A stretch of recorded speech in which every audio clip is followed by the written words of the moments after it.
আপনি যে শক্তিশালী তার প্রমাণ কি? আপনার রাগ কত বেশি টাফ এবং আপনি মানুষের সাথে কত জোর গলায় কথা বলতে পারছেন, কত শাসাতে পারছেন, কাকে কতটা ভয় দেখাতে পারছেন, সেটাই আপনার শক্তির পরিচয়। ভুল।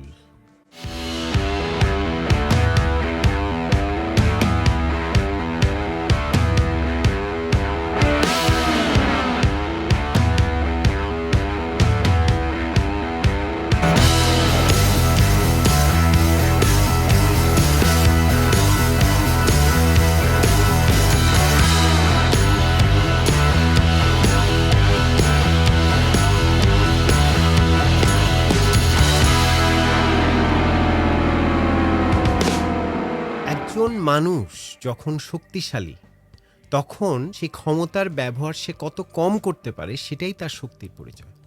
একজন পরিপূর্ণ মানুষ কিন্তু আপনি তখন যখন আপনার মধ্যে ধৈর্য আছে, আপনার বিনয় আছে এবং মানুষের প্রতি আপনার সম্মান দেখানোর যে বিষয়টা সেটা অত্যন্ত স্বাভাবিকভাবেই আপনি করতে পারেন। তো সেটাই হচ্ছে আপনার শক্তির পরিচয়। যখন আপনি সবসময় সবার সাথে ঝগড়া করছেন অথবা আপনার শক্তির জাহির করছেন অথবা উঁচু গলায় কথা বলছেন অথবা খারাপ ভাষা ব্যবহার করছেন কারো ব্যাপারে, সেটা কিন্তু আপনার শক্তির পরিচয় নয়। তো একটা ইন্টারেস্টিং ঘটনা বলি আমার জীবনে দেখা, এবং আমি যাই বলি যে এই কথাগুলো যে বলি নোয়িং হু ইউ আর এই পডকাস্টের মাধ্যমে এবং লাইভ স্ট্রিমে যখন আমরা কথা বলি সবার সাথে সবার কাছ থেকে শিখি এবং সবার কাছে আমার অভিজ্ঞতাগুলো আমি জানাই, সেটা আমার মেন্টরদের কাছ থেকে শেখা, আমার পড়াশোনার মাধ্যমে শেখা, রিসার্চের মাধ্যমে শেখা এবং নিজের জীবন থেকে শেখা এবং আমার ভুল থেকে শেখা এবং আমার ব্যর্থতা থেকে শেখা। তো আজকে যে বিষয়টা সেটা হচ্ছে ক্রোধ। আমি দেখেছি যে আমরা যখনই রাগান্বিত হই, আমরা যখনই নিজেদের উপরে নিয়ন্ত্রণ হারাই, তখন আমরা কী ধরনের ভুল করি এবং পরবর্তীতে অনেক সময় সেই ভুলের মাসুল কিন্তু আমাদেরকে দিতে হয়। সেটা আমার নিজের জীবনেও আমি দেখেছি যে কখনোই রাগ দেখিয়ে মানুষের সাথে খারাপ ব্যবহার করে উঁচু গলায় বা নিজের শক্তিকে জাহির করে নিজের ক্ষমতাকে জাহির করে কিন্তু আসলে আপনি কখনোই শক্তিশালী হতে পারবেন না। খেয়াল করে দেখবেন যে প্রায় সময় বক্সিংয়ের ক্ষেত্রে যেটা হয়, এমনকি ক্রিকেটের ক্ষেত্রে স্লেজিং হয়, এটার কারণ কি? যে দেখবেন বক্সাররা যখনই একসাথে মিলিত হয় অথবা বক্সিং রিংয়ের মধ্যেও তারা কিন্তু একজন আরেকজনকে নানাভাবে আক্রমণ করতে থাকে। যখনই রেফারি দেখছে না, তার পেছনে কিন্তু তারা একজন আরেকজনকে খারাপভাবে কিছু কথা বলছে, প্রভোক করার চেষ্টা করছে যাতে সে রেগে যায় অপর পক্ষ। এটা একটা টেকনিক। কারণ যখনই আপনি রেগে যাচ্ছেন তখন কিন্তু আপনার নিয়ন্ত্রণ হারাচ্ছে। আপনি রাগের মাথায় আপনি হয়তো হাত পা ছুটছেন এবং আপনার এতদিনের অনুশীলন, আপনার যে পরিশ্রমের মাধ্যমে যে আজকের যে পারফরমেন্স দেওয়ার কথা, আপনি সেখান থেকে দূরে সরে যাচ্ছেন কারণ আপনি ডিস্ট্র্যাক্টেড। এবং তখনই সফলতা আপনার অপর পক্ষের। আপনি কিন্তু মনে রাখবেন যে আপনি কারোর সাথে কি ব্যবহার করছেন, এরপরে আপনি যতই সুন্দর করে কথা বলুন, যতই কিছু করার চেষ্টা করুন, এই মুহূর্তটা কিন্তু সেই মানুষের স্মৃতিতে রয়ে যায় এবং দিনে দিনে এগুলো জমতে থাকে। তো আমরা যখনই কারোর সাথে এভাবে ক্রোধ দেখাই, ক্ষমতার জাহির করি, আমরা ভাবি যে আমরা অনেক ক্ষমতাবান হয়ে গেলাম অথবা এটা খুব ম্যানলি একটা ব্যাপার। তো এটা খুব ভুল। যেমন যখনই একটা মুহূর্তের সম্মুখীন আপনি হলেন, যেখানে আপনি মনে হলো যে আমার এখনই খুব খারাপ ভাষায় কাউকে গালাগাল দিতে হবে, খারাপ ভাষা ব্যবহার করতে হবে অথবা গলার আওয়াজ চড়িয়ে তাকে ভয় দেখাতে হবে অথবা আমার যে ক্ষমতা সেটা তাকে দেখিয়ে তাকে ভয় লাগাতে হবে, কিছুটা সময় নিন, সে অবস্থার থেকে একটু দূরে সরে আসুন। অটোনমাস নার্ভাস সিস্টেম বলে আমাদের শরীরের একটা প্রক্রিয়া আছে, তার আবার দুটো প্রক্রিয়া চলে, যেটা হচ্ছে সিম্প্যাথেটিক রেসপন্স, প্যারাসিম্প্যাথেটিক রেসপন্স। তো সিম্প্যাথেটিক রেসপন্সে যেটা হয় সেটাকে সাধারণত আমরা বলি, এবং সাইকোলজির ভাষায় বলা হয় যে ফাইট অর ফ্লাইট।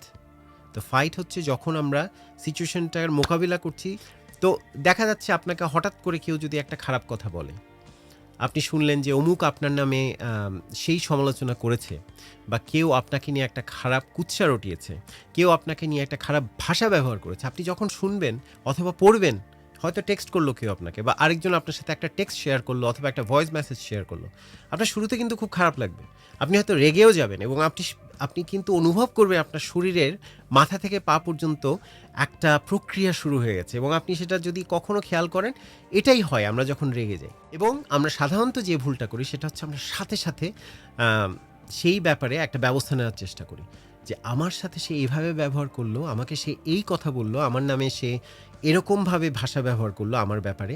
তো তখন সাথে সাথে আমরা নিয়ন্ত্রণ হারিয়ে সেটার জন্য একটা ব্যবস্থা নেওয়ার চেষ্টা করি। তো যখনই এরকম কিছু হবে, যে সিম্প্যাথেটিক রেসপন্সের সাপেক্ষে যেটা হয়, সাথে সাথে আমাদের শরীরে কিন্তু সেই প্রক্রিয়াটা চালু হয়ে যায় আমাদের আমাদের চিন্তায়, এবং সেই চিন্তা থেকে আমাদের সারা শরীরে আমরা অনুভব করি যে একটা শিহরণ, একটা ক্রোধ, একটা নিয়ন্ত্রণ হারানোর যে প্রবণতা, সেটা শুরু হয়ে যায়। এবং তখন আমরা মনে করি যে এখন আমাদের কোনো একটা ব্যবস্থা গ্রহণ করতে হবে, এখন আমি হয় ফাইট করব অথবা অবস্থা থেকে পালিয়ে যাব। কিন্তু অধিকাংশ সময় আমরা ফাইট ব্যাক করি, কারণ সাথে সাথে আমরা আক্রমণাত্মক হয়ে যাই। দেখা যাচ্ছে এই ধরনের যখন কোনো সিচুয়েশন হবে, এটা খুবই ন্যাচারাল, আপনি এখান থেকে বের হতে পারবেন না, কিন্তু আপনি যেটা কন্ট্রোল করতে পারবেন সেটা হচ্ছে আপনার রেসপন্স। আপনি এই সিচুয়েশনটার সাথে কিভাবে মোকাবিলা করবেন? আপনি কি আক্রমণ করবেন, নাকি আপনি একটু পিছনে সরে এসে নিজেকে কিছুটা সময় দেবেন? যেমন বলা হয়, একটা খারাপ ইমেল আসলো আপনার কাছে, একটা খারাপ টেক্সট আসলো, মাঝে মাঝে এটা ভালো যে আমরা যদি 24 ঘন্টা সময় নিই, যদি আমাদের পক্ষে সম্ভব হয় সেই সময়টা নেওয়া। অথবা কেউ আপনাকে দেখা গেল ফোনে খারাপভাবে আপনার সাথে ব্যবহার করছে, আপনি কি করতে পারেন? আপনি জবাব দিতে পারেন, অথবা বলতে পারেন যে আমি এখন কথা বলবো না তোমার সাথে বা আপনার সাথে, আমি ফোনটা রেখে দিচ্ছি। আপনি পরবর্তীতে সেই মানুষটাকেও সময় দিলেন চিন্তা করার, আপনিও।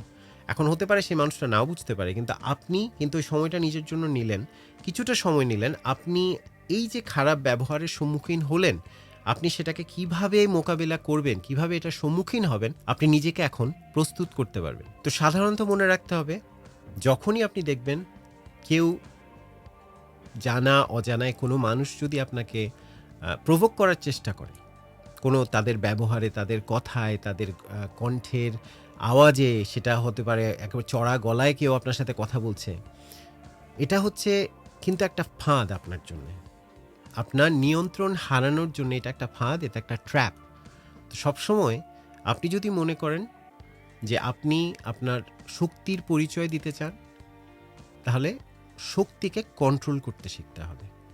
আমাদের মাঝে যে ক্ষমতা আছে এবং মানুষ হিসাবে আমাদের মধ্যে যে গুণাবলীগুলো আছে, আপনি যদি সেগুলোর প্রকাশ বেশি ঘটাতে পারেন, এবং যেগুলো আমাদের গুণাবলী নয়, ক্রোধ, হিংসা, ঘৃণা, অথবা এই যে খারাপ ব্যবহার, মানুষের প্রতি ডিসরেসপেক্ট, অসম্মান, এই ব্যাপারগুলোকে যদি আপনি নিয়ন্ত্রণে আনতে পারেন, তাহলে কিন্তু আসল শক্তির পরিচয়।